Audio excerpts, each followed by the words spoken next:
একটা জেলের অন্ধকার ঘরে মুখোমুখি বসে আছে দুই মানুষ।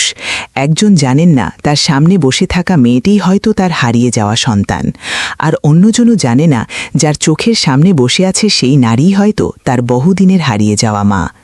কিন্তু কয়েক মুহূর্তের মধ্যেই এমন একটি ঘটনা ঘটতে চলেছে যা ছুটি আর বিপাশার জীবনের সব হিসাব বদলে দিতে পারে।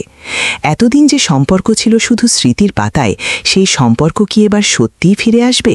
আর বিপাশার মুখে পড়েই নামটি শুনে অভি কি বুঝতে পারবে ছুটির অতীতের সঙ্গে এই মহিলার সম্পর্কটা আসলে কি? আজকের পর্বে ঘটতে চলেছে ঠিক এমনই এক আবেগঘন এবং রহস্যময় ঘটনা, যার উত্তর জানতে হলে পুরো ঘটনাটি শেষ পর্যন্ত দেখতে হবে। প্রতিজ্ঞা ধারাবাহিকের আগামী পর্বের শুরুতেই দেখা যাবে বিনা দোষে বিপাকে পড়ে যায় অভি আর ছুটি।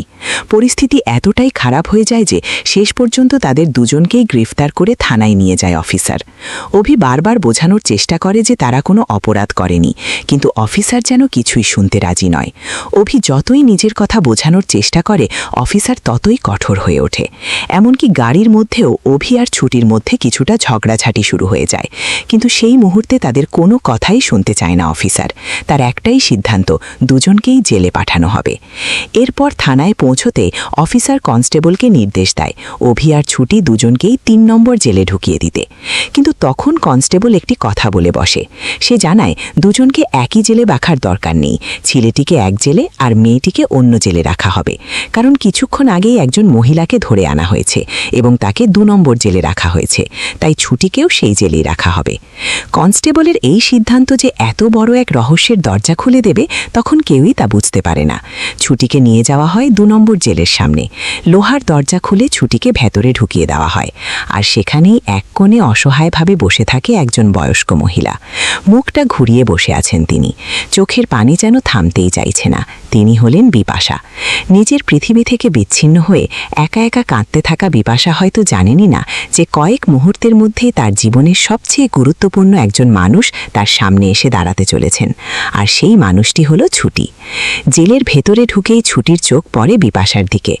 এত বয়স্ক একজন মহিলাকে জেলের মধ্যে দেখে ছুটির মনটা খারাপ হয়ে যায়। সে মনে মনে ভাবতে থাকে, এত বয়স্ক একজন মানুষ কি এমন অপরাধ করতে পারেন যে তাকে জেলে বন্দি করে রাখা হয়েছে? ছুটির মনে সহানুভূতি জেগে ওঠে। সে আর নিজেকে আটকাতে না পেরে কনস্টেবলকে জিজ্ঞেস করে, দাদা, উনাকে কেন ধরে নিয়ে এসেছেন? উনাকে ছেড়ে দিন না, উনি তো বৃদ্ধ মানুষ, উনি কি এমন করেছেন? কিন্তু কনস্টেবলের উত্তর শুনে ছুটির মন আরও খারাপ হয়ে যায়। কনস্টেবল জানায়, এই মহিলাকে তারা মাঝে মধ্যেই ধরে নিয়ে আসে, কারণ রাস্তাঘাটে কোনো ছোট বাচ্চাকে দেখলেই তিনি ছুটে গিয়ে তাকে জড়িয়ে ধরেন আর বারবার পরি পরি বলে ডাকতে থাকেন। নিজের সন্তান ভেবে যেন প্রতিটি শিশুর মধ্যে নিজের হারিয়ে যাওয়া সন্তানকে খুঁজে বেড়ান তিনি। কনস্টেবল আরও জানায়, এই মহিলা আসলে মানসিক ভারসাম্য হারিয়ে ফেলেছেন। তার নিজের বাচ্চা নেই বলেই হয়তো অন্য বাচ্চাদের দেখলেই তাদের নিজের সন্তান মনে করেন, আর বাচ্চাদের বাবা মা তাকে অনেক সময় ছেলে ধরা ভেবে ভুল করে।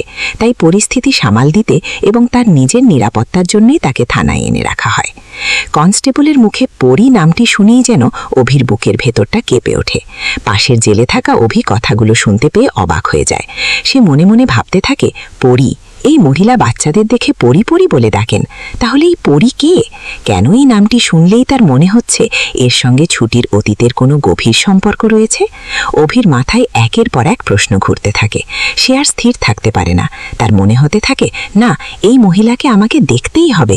উনি আসলে কে, আর পরি নামটি কেন বারবার বলছেন? অন্যদিকে ছুটি ধীরে ধীরে বিপাশার দিকে এগিয়ে যায়। বিপাশা তখনও মুখ ঘুরিয়ে বসে কাঁদছেন। ছুটি তার পাশে গিয়ে দাঁড়ায়।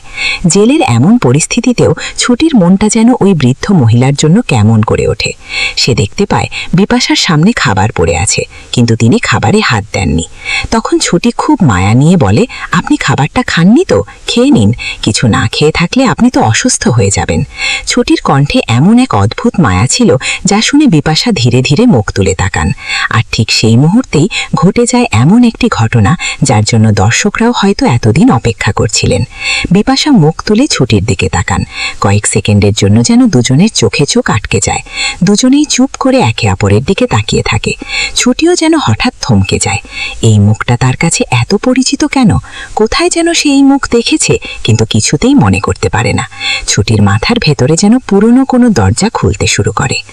ছুটি মনে মনে ভাবতে থাকে, এই এই মুখটা আমার খুব চেনা, আমি যেন কোথাও দেখেছি এনাকে, কিন্তু কোথায় কোথায় দেখেছি? এই প্রশ্নের উত্তর খুঁজতে গিয়েই আচমকা ছুটির মাথায় তীব্র যন্ত্রণা শুরু হয়। মাথার ভেতরে যেন একের পর এক পুরনো ছবি ভেসে উঠতে থাকে। চোখের সামনে ঝাপসা হয়ে আসে অতীতের কিছু মুহূর্ত, দুর্ঘটনার সেই ভয়ঙ্কর সময়, ছোটবেলার কিছু স্মৃতি, মায়ের সঙ্গে খেলাধুলা করার দৃশ্য, মায়ের আদর, সবকিছু যেন একসঙ্গে তার স্মৃতির দরজায় ধাক্কা দিতে থাকে। কিন্তু স্মৃতিগুলো এতটাই অস্পষ্ট যে ছুটি কিছুতেই পুরো ঘটনাটা মনে করতে পারে না। সে শুধু অনুভব করতে পারে এই মহিলার সঙ্গে তার অতীতের কোনো গভীর সম্পর্ক রয়েছে। তার চোখের সামনে বারবার মায়ের মুখ ভেসে ওঠে, অথচ সেই মুখটা পুরোপুরি মনে করতে পারছে না। আর এই মুহূর্তে তার সামনে বসে থাকা বিপাশার মুখের সঙ্গে সেই পুরনো স্মৃতির মুখ যেন কোথাও গিয়ে মিলে যাচ্ছে। অন্যদিকে অভিও আর নিজেকে সামলাতে পারছে না। পাশের জেলে দাঁড়িয়ে সে ভাবতে থাকে, না, এই মহিলাকে আমাকে দেখতেই হবে। উনি কে? কেন উনি বারবার পরি নামটি বলছেন? আর ছুটির সঙ্গে ওনার এত অদ্ভুত মিল কেন? অভির মনে তখন একের পর এক সন্দেহ তৈরি হতে থাকে। সে বুঝতে পারছে এখানে এমন কোনো রহস্য লুকিয়ে আছে যার সঙ্গে ছুটির হারিয়ে যাওয়া অতীত জড়িয়ে থাকতে পারে। আর তারপরেই ঘটে যায় সবচেয়ে আবেগঘন মুহূর্তটি। ছুটি যেন নিজের অজান্তেই বিপাশার দিকে তাকিয়ে একটি শব্দ উচ্চারণ করে বসে, মা। এই একটি শব্দ যেন মুহূর্তের মধ্যে পুরো জেলের পরিবেশ বদলে দেয়। বিপাশা চমকে ওঠেন, তার চোখে অবিশ্বাস, বিস্ময় আর কষ্ট একসঙ্গে ফুটে ওঠে। তিনি ছুটির দিকে তাকিয়ে বলেন, মা, তুমি আমাকে মা ডাকলে? তুমি আমার পরি? কিন্তু পরক্ষণেই যেন নিজের কথাতেই তিনি ভেঙে পড়েন। তিনি ছুটির দিকে তাকিয়ে কাঁদতে কাঁদতে বলতে থাকেন, পরি? না না, তুমি আমার পরি নও। আমার পরি তো ছোট্ট, তুমি আমার পরি কি করে হবে? এই কথা বলতে বলতে বিপাশার চোখ দিয়ে অঝরে পানি পড়তে থাকে, আর ছুটি স্তব্ধ হয়ে তার দিকে তাকিয়ে থাকে। ছুটির নিজের চোখেও তখন জল চলে আসে। তার মনের ভেতর যেন কেউ বারবার প্রশ্ন করছে, তাহলে কি সত্যি এই মহিলাই তার মা? তাহলে কি এত বছর ধরে হারিয়ে যাওয়া সেই পরি আসলে ছুটি? এই জায়গাতেই গল্পের সবচেয়ে বড় রহস্য আরও গভীর হয়ে ওঠে।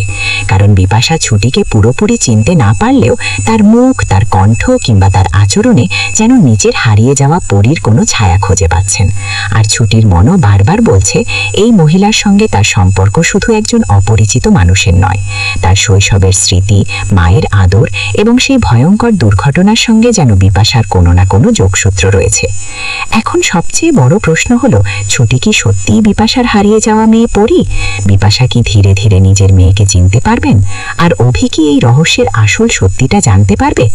জেলের অন্ধকার ঘরে একটি মাত্র মা ডাক যে এত বছরের পুরনো সম্পর্ককে আবার সামনে এনে দিয়েছে, এবার সেই সম্পর্ক কি সত্যিই প্রমাণিত হবে, নাকি ভাগ্যের নির্মম খেলায় আবারও ছুটি আর বিপাশা একে অপরকে হারিয়ে ফেলবে?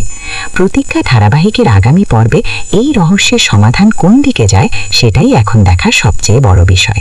আর দর্শকরা, আপনারা কি চান জেলের মধ্যেই বিপাশা ছুটিকে নিজের হারিয়ে যাওয়া পরি হিসেবে চিনে ফেলুক? ছুটি কি সত্যিই বিপাশার মেয়ে? আপনাদের কি মনে হয় কমেন্ট করে অবশ্যই জানাতে ভুলবেন না।